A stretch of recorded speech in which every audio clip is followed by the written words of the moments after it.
ఇటు దేవాలయంలో పూర్వ ఉత్తర కౌల సాంప్రదాయాన్ని మిళితం చేసి పరశురామ కల్పసూత్ర ఆధారంగా దత్త పరంపరలో నిత్యము శ్రీచక్ర పంచాయతన నవావరణ అర్చన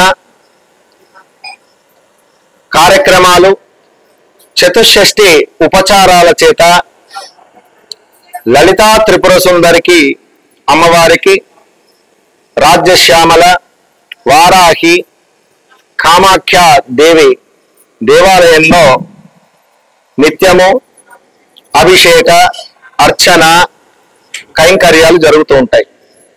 సాయంకాలం విశేషంగా లలితా సహస్రనామ పారాయణ పూర్వక కుంకుమార్చన కార్యక్రమాలు, అమ్మవారికి పంచహారతులు మరియు విశేష అమావాస్య పౌర్ణమి పర్వదినాలలో శ్రీవల్లభ శ్రీ మహాగణపతి లలితా సహస్రనామ శివకామేశ్వరి హోమం పౌర్ణమి రోజు చేస్తాం.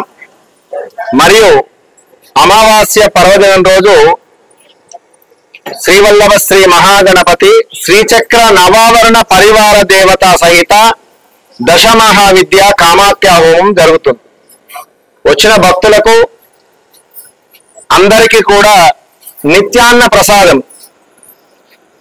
అన్న సంతర్పణ కార్యక్రమాలు నిర్వహిస్తున్నాం. ఈ దేవాలయ విశిష్టత ఏంటంటే భారతదేశంలోనే కాదు ప్రపంచవ్యాప్తంగా కూడా ఎక్కడ స్త్రీ అర్చకత్వ దేవాలయం లేదు. లలిత సహస్రనామం చెప్తుంది, సువాసిన్యర్చన ప్రీత శోభనా శుద్ధ మానస. ఈ దేవాలయంలో స్త్రీలు అర్చకురాలుగా ఉంటారు. ఇటువంటి విశిష్టమైనటువంటి దేవాలయం మరెక్కడ మనకు అగుపించదు. కనుక అందరూ కూడా, అందుకే ఎత్ర నార్యస్తు పూజ్యంతే రమంతే తత్ర దేవత, ఎక్కడ స్త్రీలు అమ్మను పూజిస్తారో అక్కడ దేవతలు ఆ భూమిలో నడయాడుతారు అని చెప్పి మనకు పూర్వ నానుడి.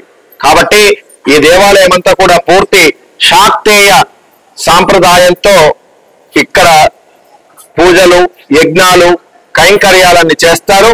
ముఖ్యంగా మంత్రం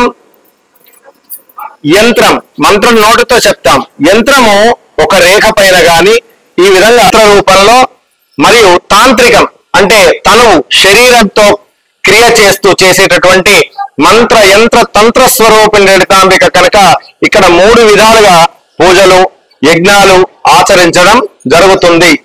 కనుక అమ్మవారు చిదగ్నికుండ సంభూత దేవకార్య సముద్యత, అమ్మవారి యజ్ఞం నుంచి ఆవిర్భావం చెందింది కనుక ఇక్కడంతా కూడా యజ్ఞానికి ఎక్కువ ప్రాధాన్యత ఇవ్వడం జరుగుతుంది. అందరూ కూడా చక్కగా ఇట్టి పూజ విశిష్ట కైంకర్యాలలో పాలు పంచుకోవాలి. దేవాలయంలో ఎలాంటి అర్చనకు కానీ దర్శనానికి కానీ రుసుము ఉండదు. అందరికీ కూడా సేవే దైవంగా భావించి మీ అందరికీ కూడా అమ్మ గుడి సదా సేవ చేస్తూ ఉంటుంది. శ్రీమాత్రే నమః.